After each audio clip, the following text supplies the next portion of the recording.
भी चल रहा हूं, मेरे साथ जुड़ी हैं हिमांशी जी। आप किस तरीके से देख रहे हैं, क्या ये पूरी तरीके से ये इलेक्शन का सेटअप है इलेक्शन से पहले मोहम्मद यूनुस का, कि इलेक्शन जब हो, वैसे तो होंगे या नहीं इस बात को लेकर अभी भी संशय है, लेकिन अगर इलेक्शन तक बात पहुंचती है तो इलेक्शन तक किसी और को पहुंचने ही ना दिया जाए?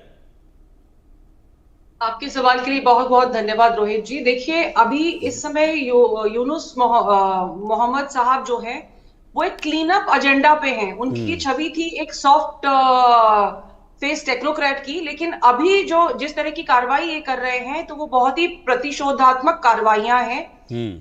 जिस तरीके से इन्होंने अवामी लीग के नेताओं को जेल में डाला है और जिस तरह के ये उन पे आरोप लगा रहे हैं, तो कहीं ना कहीं ये बीएनपी के लिए एक जमीन तैयार कर रहे हैं। हम्म। तो किसी भी तरीके से अगर चुनाव बांग्लादेश में होते हैं तो वो एक तो निरपेक्ष नहीं होंगे, क्योंकि आप ऑलरेडी जमीन तैयार कर रहे हो। और जिस तरीके से वो लंदन में जाके तारिक रहमान से मिलके आए थे, और तारिक रहमान साहब की जो वाइफ है वो भी अभी आके गई हैं बांग्लादेश में।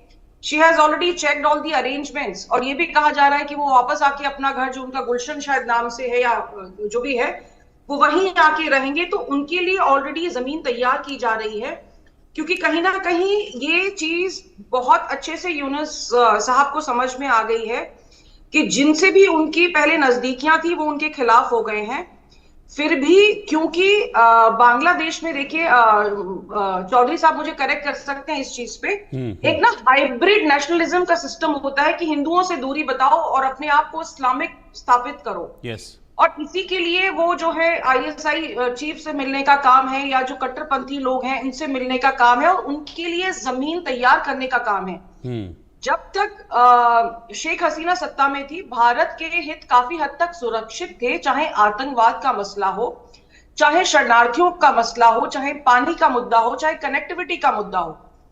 लेकिन जिस तरह की नीतियां अब आ रही हैं और जिस तरह की जमीन तैयार हो रही है, तो मुझे लगता है डिप्लोमेटिकली अब भारत तटस्थ नहीं रह सकता है, हम्म। क्योंकि जमीन जो तैयार हो रही है वो काफी हद तक एंटी इंडियन तैयार हो रही है। और इन चुनावों का निरपेक्ष होने का तो सवाल ही नहीं है। हम्म। ओवर टू यू रोहित जी। बिल्कुल, ये बहुत क्लियर है, ये मैं मैसेज इस टाइम क्लियर दिख रहा है। यूनुस की हरकतें जो है वो बहुत क्लियरली कह रही हैं कि वो एक निष्पक्ष चुनाव तो कहीं से कहीं तक कराने वाले नहीं हैं। अगर पहुंच भी गए चुनाव तक तो पहली बात तो वो पहुंचने ही नहीं देंगे, जिस तरह की इंटेंशन है। लेकिन मुझे एक और इंटेंशन पर डाउट हो रहा है शोएब भाई, कि देखिए, आपने आवामी लीग को तो काटना शुरू कर ही दिया है। आवामी लीग को शेख हसीना जो उनके सबसे बड़ी नेता हैं वो देश के बाहर हैं, फिर भी अपनी पार्टी को वो मजबूत करने की कोशिश कर रहे हैं, लेकिन उनके नेताओं को उठा उठाकर ये जेल में ठूस रहे हैं। बांग्लादेश पीपल्स पार्टी के भी कुछ नेता हैं जिनको उठा उठाकर ये जेल में ठूस रहे हैं। मुझे यहां भी इंटेंशन पर डाउट है कि भले ही तारिक रहमान से वो मिल लिए हो वहां जाकर, लेकिन मुझे लगता है कि तारिक रहमान भी अल्टीमेटली आगे जाके उनके निशाने पर आएंगे, क्योंकि उस लेवल पर यूनुस अपने अलावा किसी को अपने साथ रखेंगे नहीं। मुझे ऐसा डाउट होता है यूनुस की इंटेंशन को देखते हुए, क्योंकि अभी कुछ दिनों पहले तक तो बीएनपी भी उनके खिलाफ थी, उनके चुनाव को लेकर लगातार वो भी सवाल खड़े कर रही थी मोहम्मद यूनुस पर। अब यूनुस को लगा होगा कि चलो कोई नहीं, कम से कम एक से दोस्ती कर लेते, बाद में उसको भी देख लेंगे। धन्यवाद रोहित भाई। देखिए, पहले एक चीज आपको मुझे एक्सप्लेन करना है, जी। आपके साथ और शेयर करना है आपके साथ और सम्मानित हिमांशी जी के साथ। देखिए कि जब 5 अगस्त में जो जिहादी तख्ता पलट के बाद उसी दिन, और लोगों की पब्लिक परसेप्शन थी कि अभी बांग्लादेश नेशनल पार्टी चुनाव होगा तो पावर में आ जाएगा। मगर ये पिछले 10 महीने यूनुस ने बांग्लादेश को लूट रहा है, और उसी के साथ बीएनपी के जितने लोग हैं ये जमीन दखल से शुरू करके एक्सटॉर्शन, मर्डर, सब कुछ कर रहा है। सो अभी बीएनपी का हालत भी ऐसा है कि अभी चुनाव होगा, सो बीएनपी को भी इतने वोट नहीं मिलेगा जितना वोट अवामी लीग को मिलेगा। वो यूनुस को भी मालूम हो गया, महसूस हो गया।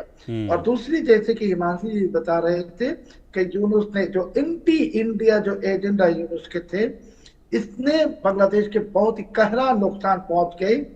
अभी 70 लाख लोग बेरोजगार हो गई, कि फैक्ट्रीज बंद होगी। ये नंबर जुलाई तक 1 करोड़ हो जाएगा। और लोग समझ रहे कि भारत के साथ ये दुश्मनी के कारण वजह से बांग्लादेश के लोगों को बेरोजगारी बढ़ रहे और बहुत परेशानी भी बढ़ रहा है। अभी यूनुस के जो मानसा है, ये चुनाव बनाव ये सब कुछ भी नहीं रोहित भाई। यूनुस की मानता है ये बांग्लादेश में एक सिविल वॉर की शुरुआत करवाए और उसी के लिए ये अवामी लीग के ऊपर जो इसके अत्याचार थे इसको इंटेंसिफाई कर दिया। इंटेंसिफाई करने से अवामी लीग के 4.5 करोड़ वोटर्स है बांग्लादेश में। 4.5 करोड़ वोटर माने अवामी लीग के सपोर्ट पे is something like 7 crore to 7 crore 50 lakh. और यूनुस के साथ जो है जमात इस्लामी, हिफाजत इस्लाम, हिज़्बुत तहरीर वगैरह, ये सब सारे के मिला के उनके वोट बैंक है 5 to 7%। सो अवामी लीग के सामने यूनुस के पब्लिक सपोर्ट अगर कहेंगे कुछ भी नहीं है। सो यूनुस भी जानते हैं, अभी यूनुस चाहते हैं कि बांग्लादेश में एक सिविल वॉर की शुरुआत करवाए और अवामी लीग को ये सब मैसेज तो यूनुस ने दे दी कि ये बीएनपी के साथ सीने मिला लिया यूनुस ने लंदन में। अभी बीएनपी को वो उसके क्या कहते हैं एलाइड पार्टी के टैग लगा दी, लेबल लगा दी। अभी अवामी लीग अगर रिप्रेशन के जवाब में आएगा तो यूनुस अवामी लीग बीएनपी के ऊपर एक्शंस लेगा। और यूनुस चाहते हैं कि इस महीने में ही अगर मुनासिब हो तो एक सिविल वॉर की शुरुआत। तो दो ही वजह है, एक है इलेक्शन नहीं करने के लिए सिविल वॉर की जरूरत है और दूसरी है ये जो अराकान आर्मी को या अराकान स्टेट को जो कॉरिडोर देना है, मिलिट्री कॉरिडोर, उसके लिए भी एक एक्स्ट्रा ऑर्डिनरी एटमॉस्फेयर वो क्रिएट करना चाहते हैं सो दैट हमारे जो आर्म फोर्सेस है वो उनके जो ये कॉरिडोर इनिशिएटिव्स को कुछ इफेक्टिवली कुछ नहीं कर सके, काउंटर नहीं कर सके।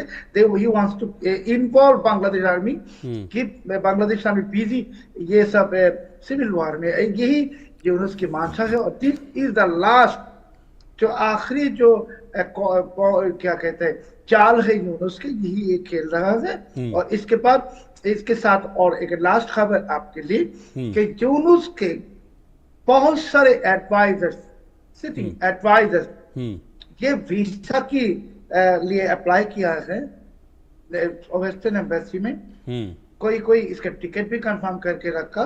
सो Yunus is looking for an exit और वो एक्सिट के लिए वो एक सिविल वॉर की शुरुआत करके कि जितना लूटना था उसके वो लूट लिया। बिलियंस ऑफ डॉलर, कम से कम 9 बिलियन से लेकर 15 बिलियन डॉलर पिछले 10 महीने में ये लूट लिया। अब ये भागने की कोशिश में तैयारी में है और इसके एडवाइजर्स भी।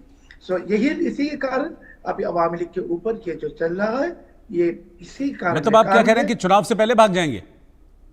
चुनाव तो होगा ही नहीं, सिविल वॉर के वो कोशिश में